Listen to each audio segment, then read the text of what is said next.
The Grand Rapids Griffins regular season comes to an end.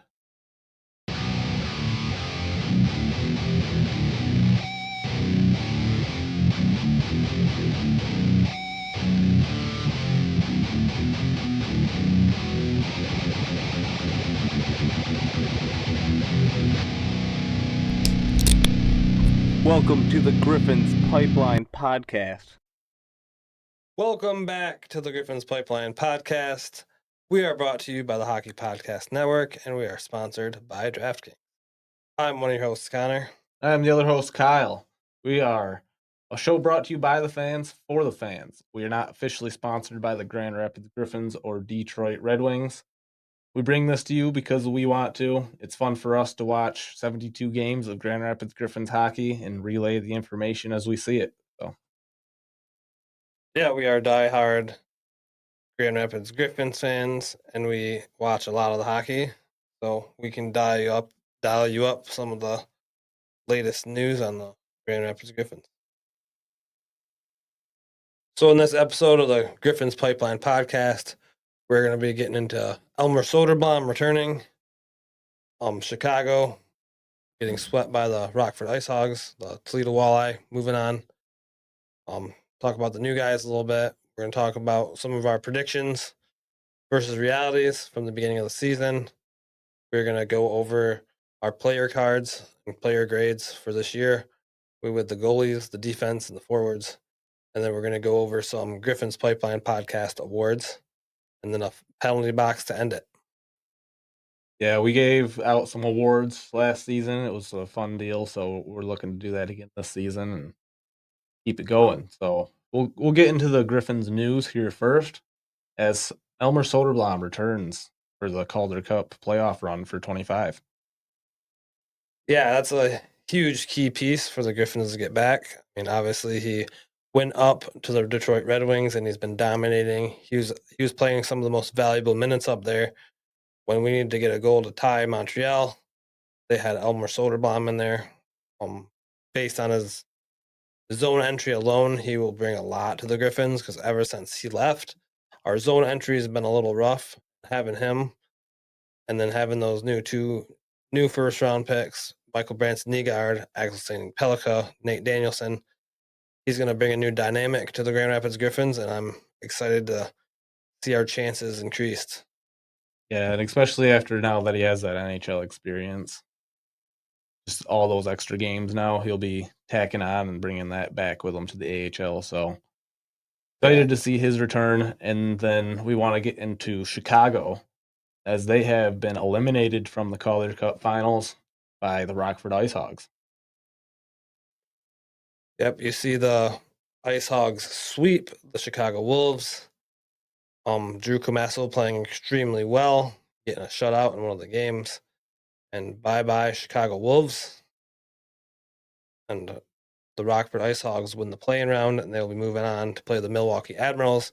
And the Grand Rapids Griffins will play the Texas Stars, Central Division. And that'll start April 29th on a Tuesday. So make sure we can get down there on a Tuesday to make the Van Andel nice and loud for our team to make their second straight appearance in the Calder Cup finals here with Dan Watson as the head coach. So we're just looking forward to get down there and support the boys. And the following game will be 6 days after that on a Monday. So very odd schedule. Very odd schedule. The Van Andel schedule as booked, and AHL playoffs always run into some issues as they're not guaranteed for the city, not a guaranteed revenue. So cities plan around it.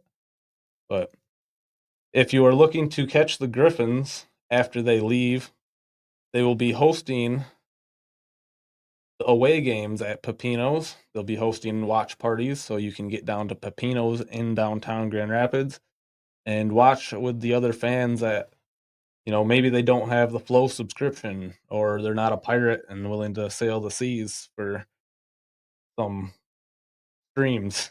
the seeds of the dark web.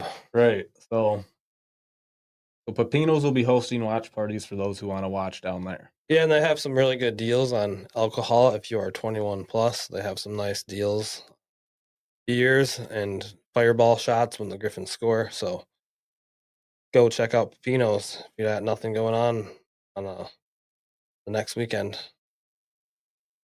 Yeah, and that will be the Friday and Saturday after the second home game. So the new guys coming into Grand Rapids, they are gearing up and getting ready. Hopefully, this little bit of time off while Chicago has been getting whooped on. Hopefully, ASP, MBN, and the new guys have been gearing up, getting ready for this playoff run. Yeah, just by watching the new guys, I feel like Johansson, Anton is absolutely looking good. I feel like he's accumulated to the team. I think he's ready. Got some chemistry there with Wallander. I think that Finney's starting to find a stride with the team. I'm just hoping that with this extra little bit of time, that ASP and MBN have gotten a little bit of time and they've dialed in the smaller ice and everything so they can come and contribute. Yeah, and when they come back on a Tuesday, it'd be nice for them to, for the first time playing at home ice for the Griffins, it'd be nice for them to be in front of a good crowd. And, both of their play escalated in the playoffs, so it seems like a little pressure on them might go a long ways. Yeah, so when you hear that drum, let's go Griffins, say it at least 2 times every time it happens. Even every other time. Just make sure you're cheering. Get this Van Andel rocking. We need as much home field advantage to beat the Stars. The Stars are a very intense team. We need everything we can get, and as fans, it's our job to step in there and create a hostile environment for the Texas Stars. Yeah, last year it was great. The Grand Rapids Griffins did a hog feast where we did roasted hog sandwiches, and they were really good. And it was definitely got the fans riled up and energized to support against the Rockford Ice Hogs. So hopefully we can do some sort of fun themed event against the Texas Stars here. But being on a Monday and Tuesday, we'll have to see. I'd say we can go ahead and get into our predictions versus realities. So at the beginning of the season, me and Connor talked about some of the key moments of the season going into it. We made some predictions, some guesses on what we will see. So early in the season, we talked about players to watch. Connor mentioned he wanted to watch Elmer Soderblom this season. I think things went pretty well for Elmer Soderblom. Yeah, things went really good. I mean, obviously he finished his season out in the winged wheel, and I think he's got a solidified bottom 4 spot, and he actually was getting top line minutes up there just because of his size. Yeah, he absolutely performed, exceeded expectation this year, and yeah, this will be your last chance to see Elmer Soderblom down here in Grand Rapids for this playoff runs. After that, he'll be an NHLer full time. Yeah, and even down here, he is definitely going to be one of the players to watch. And I feel like his points were pretty limited during his time down here in Grand Rapids. It seemed like he could have had well more than he had, but it seems like he's finding them up in Detroit, no problem. So hopefully that continues next season. And then for me, I said the player to watch would be Lombardi. And boy, oh boy, was he fun to watch this season. Yeah, absolutely fun. He's a highlight reel in action every time he touched the puck almost. Now, yeah, he has some defensive cleanups he needs to make, but overall, Lombardi has just been exhilarating on the ice with his speed, his ability to make people miss, and the ability to put the puck in the net. So, great things from Amadeus Lombardi this year. Yeah, so for leading scorers, we predicted who we thought would lead the team in scoring. I said Carter Mazer. Obviously, some injuries prevented that whole thing for me, so I'm disqualified and I don't lose a point against this guy.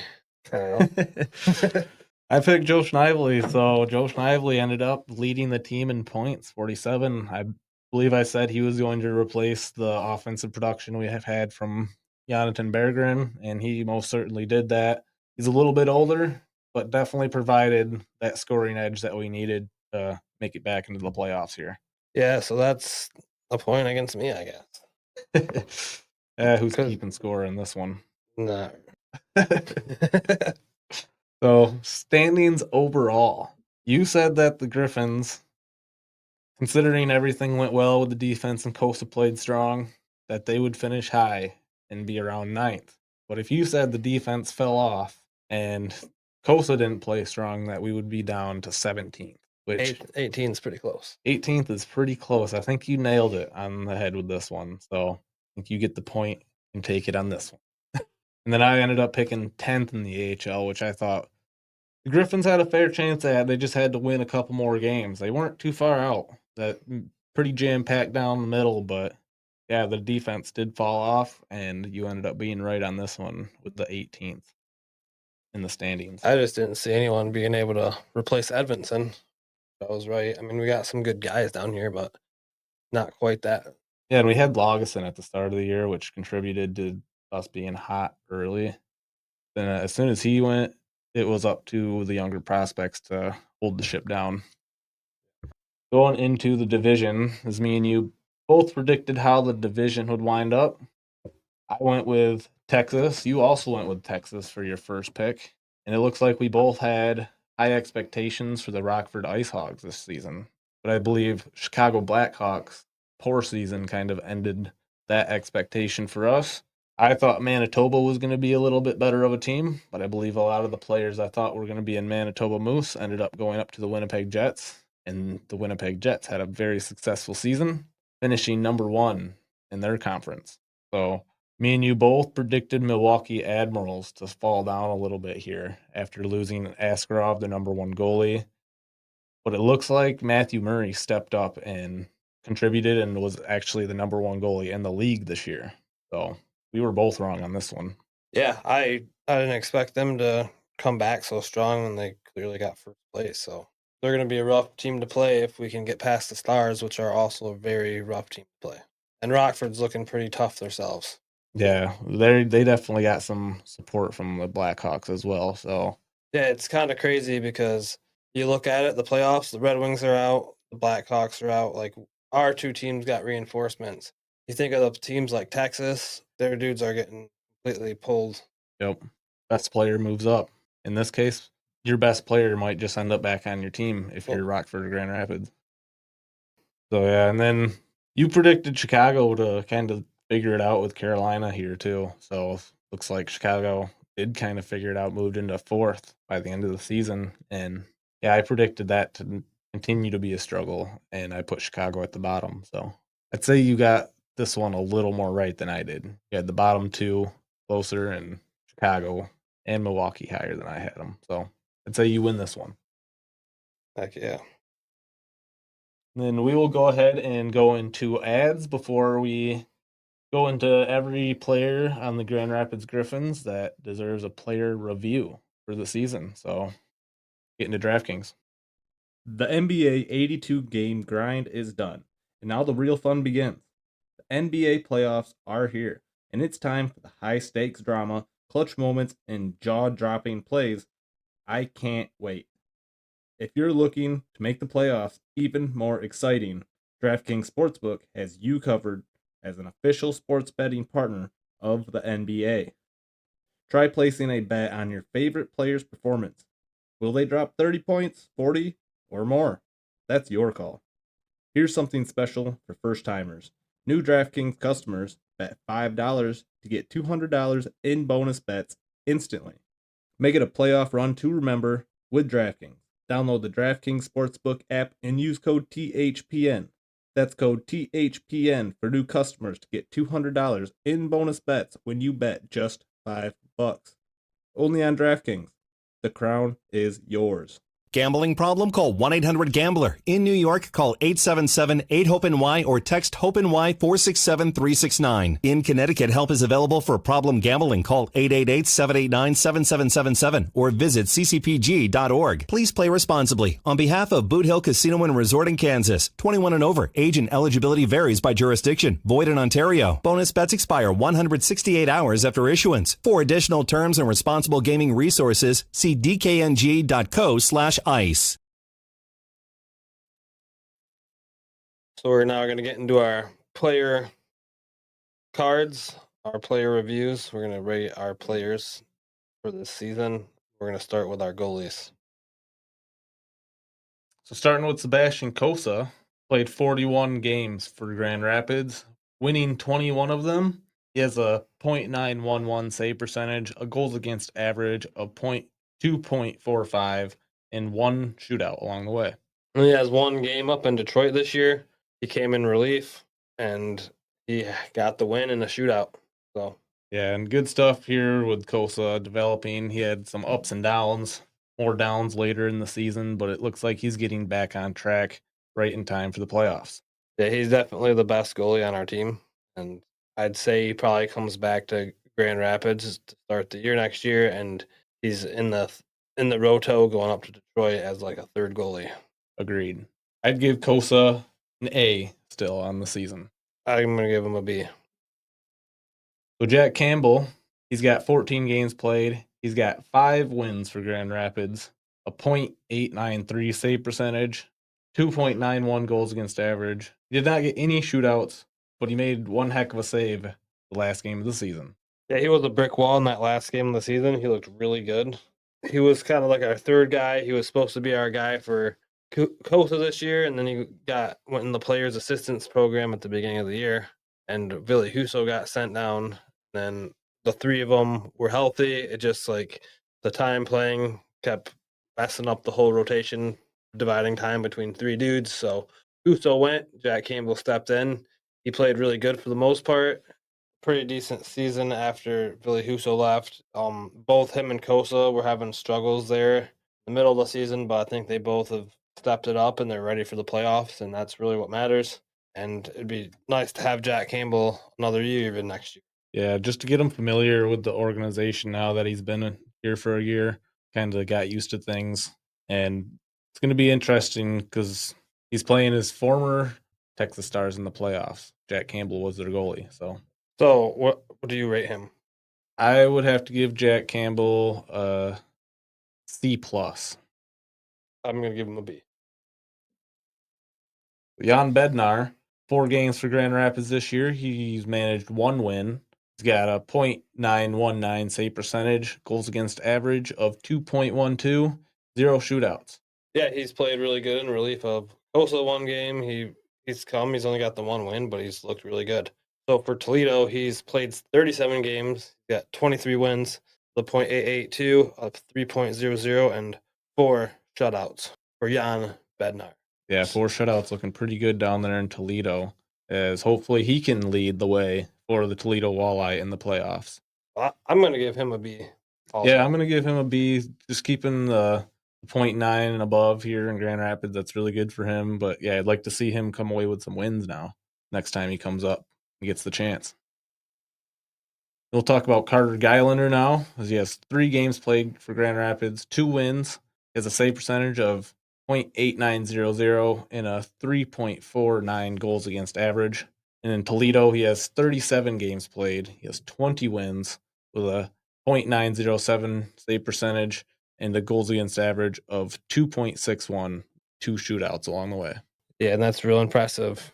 In the ECHL, those numbers are pretty good. So maybe we'll see him up in GR more next year. Yeah, and not a whole lot to grade here with Carter Geilander. We just thought we'd throw him in here, but I'd say I'd give him a B- for how he's performed when he's performed. I'd give him a B. So we can go on into our defensemen now. We're going to go ahead and start with William Valinder. He's the top prospect I think most Red Wings fans have their eyes on. He's played 62 games. He's got 2 goals, 17 assists, 19 points, and he's a -4. Yeah, I don't think he's really took a huge step this year. I feel like he's remained around the same he was last year. I mean, he's a great skater. He's great on his feet.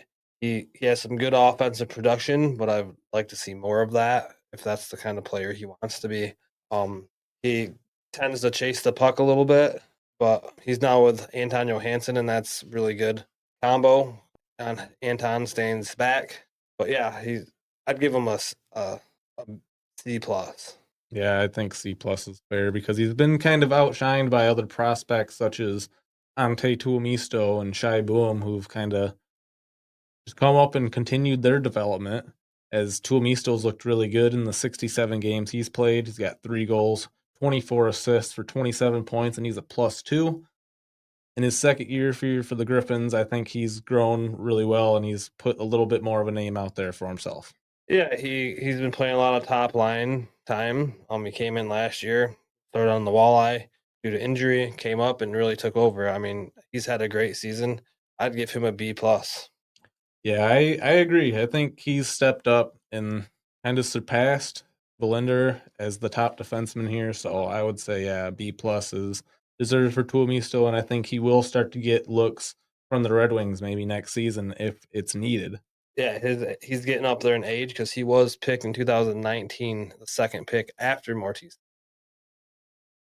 We'll get into Shai Buum. Yeah, so 67 games for Shai Buum. He's got 2 goals, 23 assists for 25 points with a +2.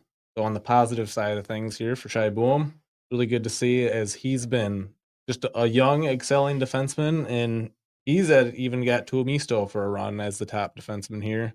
But we've seen him steadily grow as the season goes on. Yeah, I noticed the defense was starting to have struggles, and him coming in a little later than everyone else, he kind of balanced out the defense and made it stick out a little longer. And yeah, as of late, he's with the arrival of Anton and Aklo Sandin-Pellika, he seemed to be playing a little less good, but yeah. Yeah, I'll give Shai a B for the season. Yeah, I'll give him a B also. Brogan Rafferty, we've got 52 games played, 6 goals, leading the defenseman in goals here, 13 assists, 19 points, but a -6. Yeah, so Brogan Rafferty, he's wears the AL a lot of the times. He has a lot of offensive production. He gets a lot of assists. He has 19 points, as you can see. But defensively this year, there's been a lot of miscommunications, like right in front of the net, that lead to immediate goals. So I'd give him a C plus. Yeah, I think I would give him a C just because he is one of the older defensemen. We'd like to see him step up and be more of a veteran. But he's had a roller coaster ride of a season. So we'll move on to defenseman Nikolai Nizov, where he has come over from the Wilkes-Barre Scranton Penguins at the trade deadline. He's got 26 games played, got 2 goals for 4 assists for 6 points. He's a +1. He came in. I was expecting him to be just a little bit more of an impact than he has been. He's been positive. He's played top line pairing minutes and played against the top lines of the other team, but I'd just like to see him step up, maybe grab a couple points here early in the playoffs to get his confidence under his belt and help carry some of these younger players. Yeah, I agree. I'd give him like just a C because he hasn't done much. Yeah, I'd give him a C+ in that regards too. So Anton Johansson, he's showed up just recently as a defensive reinforcement from Sweden. He has played 11 games for 0 goals, 5 assists, 5 points, and a +1. So yeah, he's been, like I said, he plays really good with William Wander. That's a really good pair so far. From what I see, I gave him a B+. He's a young prospect that we would really like to see get hot here in the playoffs. And yeah, I've seen some really good stick work out of Anton Johansson as far as stick lifts, poke checks, and just an aggressiveness at the blue line that keeps the opposing rush at bay. So good stuff for Anton Johansson early in.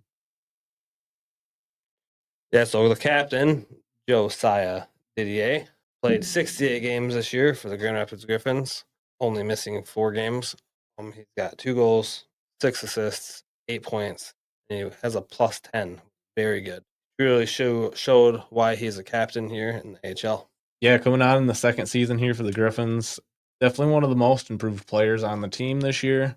Really showing why the Griffins did award him that captaincy, and he's been just great when asked. He sits out when he needs to, and the young guys need a chance to play, and he comes in to be a stable defenseman when asked upon. So I'd give Josiah Didier a B on the season just for being so solid and clearing the front of the net because it seems like no one else can do that.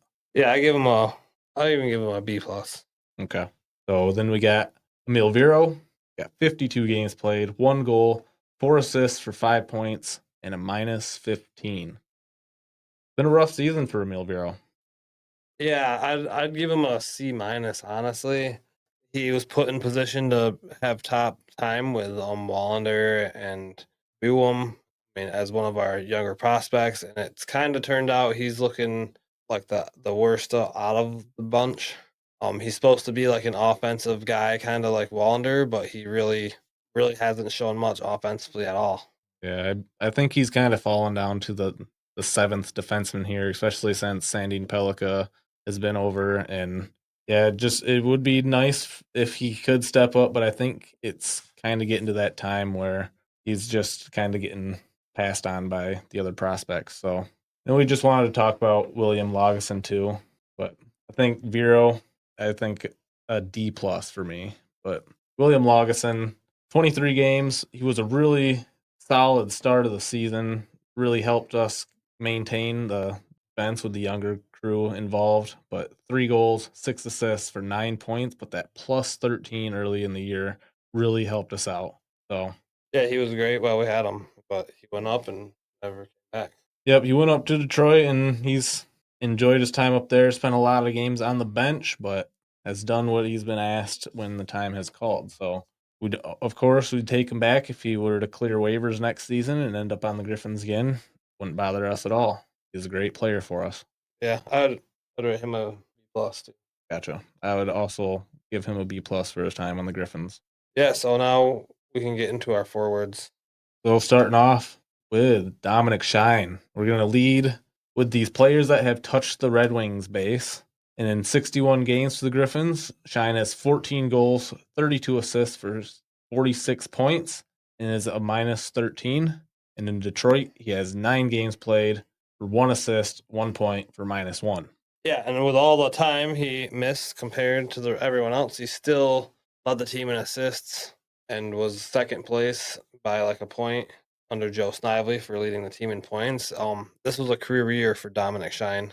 I'm going to give him an A because he tasted the NHL. He came back down.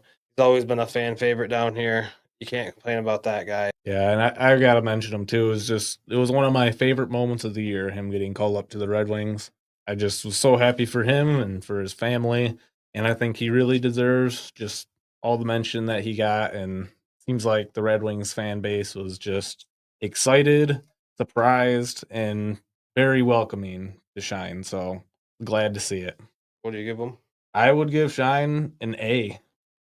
Across the top, he's just an A. I mean, he's done it all this year. He's done it all for years. But I mean, we talked about it before. Like, when's this guy's chance to get called up? He's been elite down here, and he finally got it. So, congratulations to Dom Shine. So then we can go ahead and talk about Austin Watson, who has been a huge part of the Griffins this season. 60 games played, 19 goals, 23 assists for 42 points, and a huge plus 10. For Detroit, he's played 13 games. He's got 3 goals, 0 assists for 3 points, and a plus 1. There's some pretty big moments for him up there in Detroit. Game winners there. Yeah, and down here in Grand Rapids, he's the fighter. He leads the team in penalty minutes with 112. He's tied for first place in power play goals with Snively with 7 goals. And he also has 3 shorthanded goals. So he has been a special teams threat for the team this year and just contributing in more ways than physicality and goal scoring. He has been an absolute leader and a protector for Nate Danielson. Yeah, along with a lot of the other younger players, but definitely Nate Danielson's guard dog. I give him a A. Yeah, A for sure for him. So Elmer Soderblom, the giant, 6th round pick, unicorn. He played 38 games for the Grand Rapids Griffins, 5 goals, 12 assists, 17 points for a plus 4. Like we said earlier, he was just really good at getting us across the zone, creating plays with his size. He got hot, got called up to Detroit, played 26 games for 4 goals, 7 assists for 11 points with a plus 2. And he's not looked back. He's absolutely amazing up on Detroit. I think he's made his spot up there. And last time you'll see him down here for the playoffs in Grand Rapids. So yeah, I give Soderblom an A minus. As the only reason he didn't get an A is because he didn't get a whole lot of points for Grand Rapids until he moved up. So yeah, I'll give him an A. Then we got to talk about Carter Mazur too, as he did get his touch of the winged wheel for about 2 minutes before he fell to an injury where, yeah, he was injured the first half of the season, comes back healthy, gets 0.75 points per game for Grand Rapids, and then gets called up and gets injured instantly in the Red Wings debut. And it's just an unfortunate story. We can't wait to have Carter Mazer back in either a Griffins jersey or if he comes back next year and just makes the winged wheel. So sounds like it's possible he returns for the Calder Cup finals if we make it. Yeah, so he's played 20 games with 8 goals, 7 assists, 15 points, -2. I rate him. You can't really rate him much, but a B. Yeah, I mean, his time with the 0.75 points per game, it's still leading the team under Lombardi. So I give him a B+. Yeah. So Joe Snively, he's played 72 games, which is every game for the Grand Rapids Griffins. He's got 21 goals, 26 assists for 47 points, leading the team points and a -8. And he also leads the power play in points. 17 points for Joe Snively. He's been an absolute asset to the Griffins, replacing what Jonathan Berggren left when he went up to the Red Wings. Just a leading point getter, a playmaker, a scorer. He's got speed. He's a threat in the offensive zone, and it's been really good to watch Joe Snively this year. So I give Joe Snively a B+. Yeah, I give him a B+ also. He is the -8, so there has been some defensive issues, but he's been on the ice probably more than anyone this season. So all props to Joe Snively in this one. Yeah, so then Sheldon Dries, another one of our veterans down here. He led the team in goals with 25 goals. He played 65 games, 15 assists for 40 points with a +1. Yeah, and he also led the team in shots with 152. He was firing on the net. We'll get into it with Sheldon Dries, but he has been quite the asset. He's basically been there every time the Griffins have needed him late in games, and he's been a game winner. So Yeah, I give him a B+. I would give Sheldon Dries B+ as well. Him and Shine together this season have been building chemistry, something you don't get to see too often when two guys play the whole season like that. And when they're down here playing together, it is fun to watch the two veterans and Dries and Shine. So Amadeus Lombardi, the man, probably our best guy down here this year, overall wise. Just flashiness and the funnest guy to watch. Amadeus Lombardi's played 44 games for the Griffins. He also missed a lot of the beginning of the season due to injury. He has 19 goals, 21 assists for 40 points, and a -13. So that -13 is kind of a concern for the Detroit Red Wings. You know, he's got to freshen up his defense before he gets called up. Yeah, and that's his ticket to the Red Wings, is to solidify his defensive game and maybe build on his size a little bit, get a little beefier. I think the Red Wings would love to see that. But 10 multi-point games for Lombardi here in 44 games. That's just some crazy stuff. We'd love to see that come to life on a full season. And then 24% goals on his shots. That's just some great stuff. So A- for Lombardi this season. Yeah, I give him an A. So Nate Danielson, 71 games played, 12 goals, 27 assists, 39 points, and finishes at a +4. Played 1C minutes in Grand Rapids for most of the season in 71 games, which means he just missed one. And he's had 8 multi-point games along the way. So really good stuff here by Nate Danielson, and the +4 to show that he is true two-way forward. Yeah, I believe he surpassed Marco Casper points. Yes, Marco Casper had 35. Danielson has 39. One other quick fact about Danielson is he has 4 shootout goals. So he's been sealing the deal out there. Yeah, so rank him? I'd give Nate Danielson a B+ this season. Yep, plus also. Andre Becker, he's played 59 games, 10 goals, 10 assists, 20 points with -15. He's definitely stepped up. He was a first-year rookie out of the draft, brought him right to Grand Rapids over Ager, and he's looked great. He stepped up when we needed him to. I'd give him a B. Yeah, I give Andre Becker a B as well. He's looked really good this season. He's been capitalizing on his opportunities, especially when other players have gone up to the Red Wings. He's been solid and a steady contributor to the point list. So with those 10 goals, glad to see him get to that mile marker. Just like to see him clean up that -15 going into next season. So we have Alex Doucette. He's played 64 games, 7 goals, 14 assists, 21 points, -1. Yeah, so Alex Doucette had, just like Becker, some huge opportunities once players started getting called up to the Red Wings at the midpoint of the season. I don't think Doucette fared quite as well as Becker did with the extended time on the ice. He did end up this year with 2 shorthanded goals, which 2 shorthanded goals is as much as the Griffins had all of last season. So good stuff there on the penalty kill for Alex Doucette.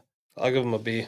Yeah, I'll give Doucette a B minus because I would like to see him get to 10 goals this season. Unfortunately, he didn't get there, but I think his time will come. So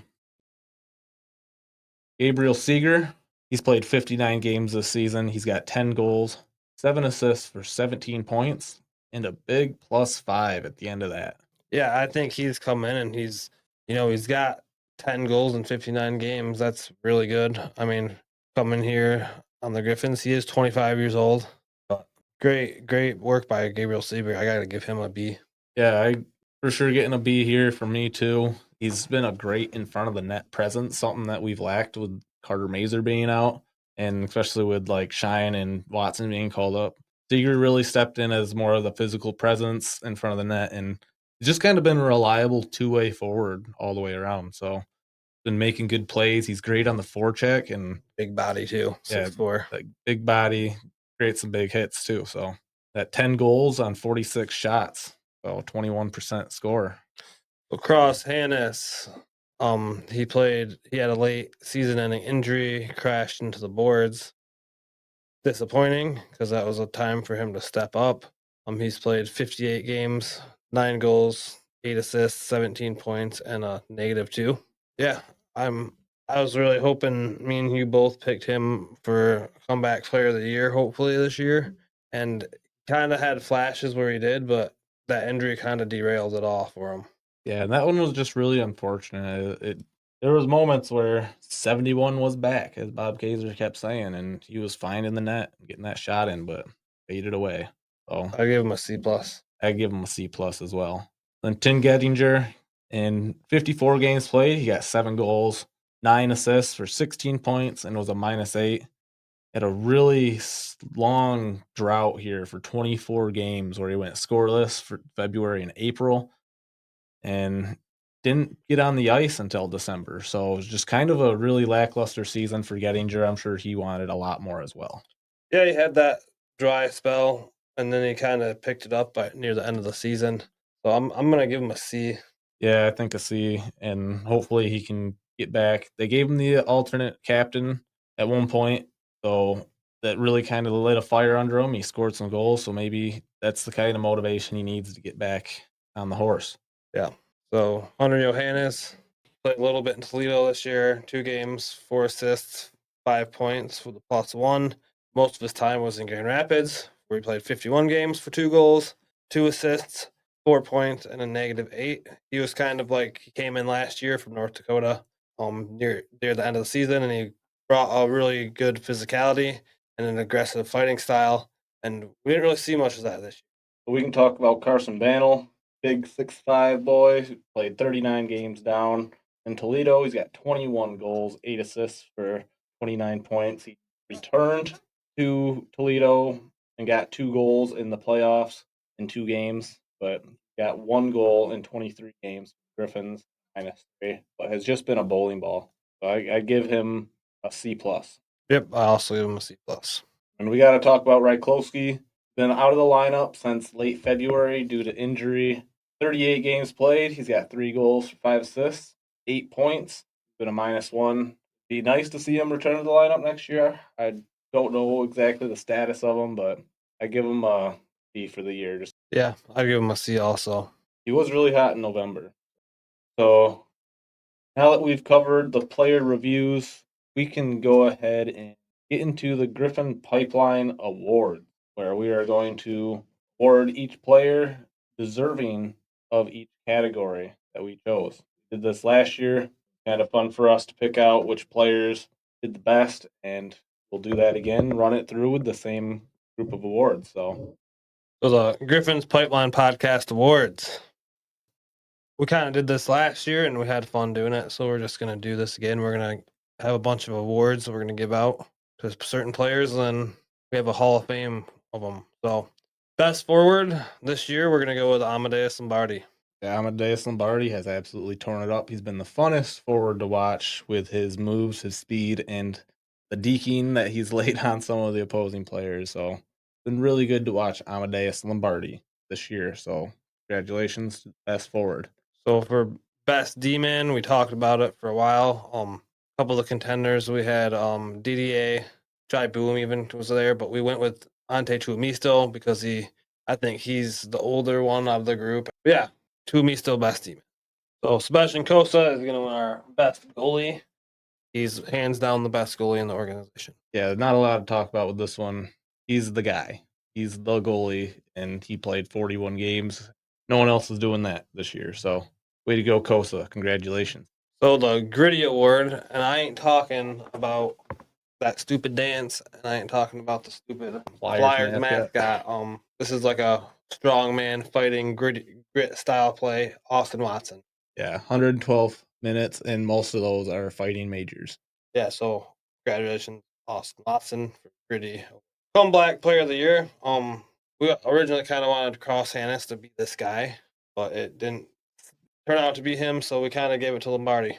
Yeah, and Lombardi had 40 games played. Obviously, he had an injury right in the middle there, so he came back from that injury and continued where he left off and just continued to tear it up. And I mean, after last season, it's not like he tore it up last year. So coming in this year and putting the numbers he put up, that's great to see. So most improved player of the year, Elmer Soderbaum. He came in last year. He had some scoring issues. He was sick. He had a lot of issues. He ended strong, had good moments, but this year he went up to Detroit, solidified a spot, most improved player by. Yeah, and once he got up there, he just tore it up for the Red Wings. So hoping to him that he can find his way back on the roster next season. So special teams player of the year, we have Dominic Shine. He won this last year as well. So a repeat winner of the Special Teams of the Year award. Austin Watson was definitely up there, name, but the unseen stuff is definitely why Shine went. He's the best guy in special teams.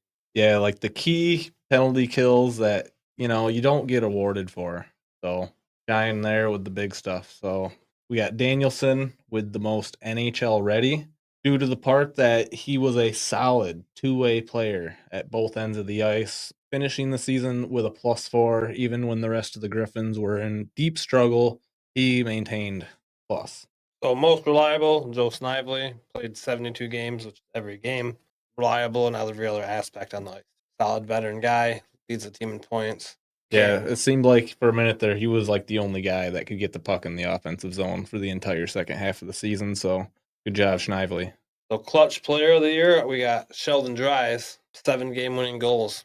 Yeah, and this one was really close because Nate Danielson had 4 shootout goal winners. So we just decided Sheldon Dries deserves a taste of some award here, and the 7 game-winning goals is most certainly clutch enough to deserve that.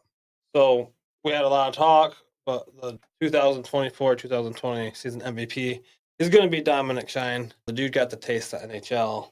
He had an amazing season, best season of his career so far. From a dude who was going to retire this season, but decided not to.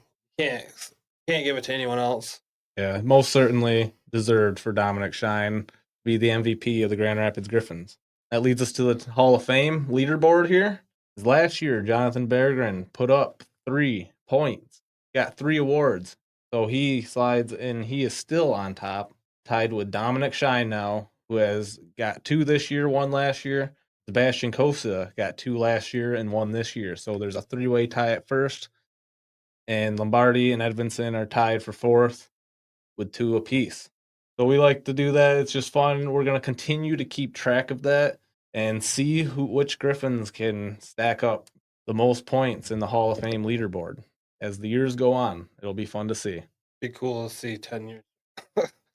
Who stacks up. Yeah, so we can go ahead now and move into the penalty box. So in this segment, we like to end the episode on a fun note, and it's our one chance to step out of hockey or stay in hockey. We get to pick the biggest idiot, throw them into the penalty box for 2-minute minor, 4-minute double minor, 5-minute major. or game misconduct. Kyle, who are you throwing into the penalty box? That kid get drafted yet? Did Shadir Sanders get drafted yet? He did. I believe he got drafted to the Cleveland Browns. Man, oh man. I think it's the second quarterback. Yeah, because I talked about him before. He was on a press interview, and he was like, if you're not going to change your entire organization, then don't pick me. You're not going to base everything around me and cater to my needs, then don't pick me. It's not worth it. But no team picks him for multiple rounds. Let's see. He ended up in the 5th round being picked by the Cleveland Browns. So I think this man might have just been served for the biggest slice of humble pie anybody's ever been served. Yep, have fun in the box. How long is he going? I'd say this one is a 5-minute major. Just for how cocky you were going in, how irritated and frustrated you got during the process, and now you're walking out of Cleveland Brown, my friend. Which, in that case, you're not my friend. Yep, so have fun in the penalty box. So, who I'm throwing into the penalty box, I'm throwing the AHL playoff schedule. Midweek games, Mondays and Tuesdays, 5 games that need played, 2-week period. That's just insane to me. Like, any momentum gained from the first game is completely gone immediately by the time you play the next game. And then you got some other weird stuff going on, like the Rockford Ice Hogs getting home field advantage when they were the last playoff team, and the Chicago Wolves, who were in 4th place, ended up playing 2 games in Rockford and 1 game in Chicago. Yeah, it's a little bit irritating. It just kind of goes to show you how shafted the AHL gets. Definitely not good. I'm going to say 5-minute major. Figure it out so at least the better team gets home field advantage. I mean, I get that stadiums get booked and things like that, but like also save that prime time for your team, your hockey team in the playoffs. Like that's just ridiculous to me to not have arena space.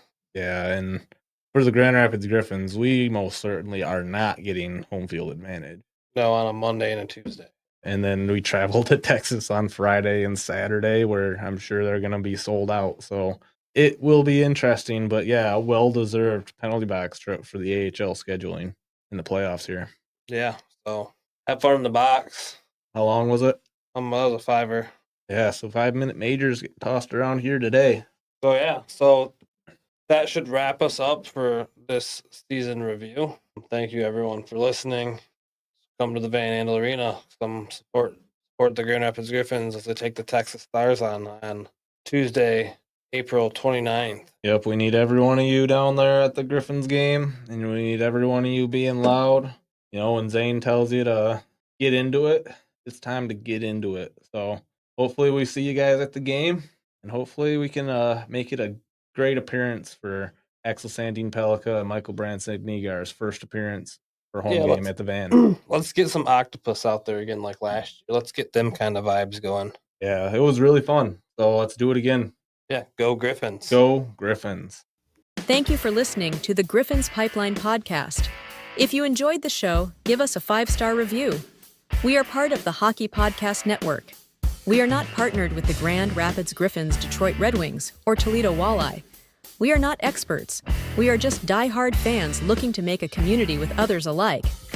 Let's go Griffins Nation.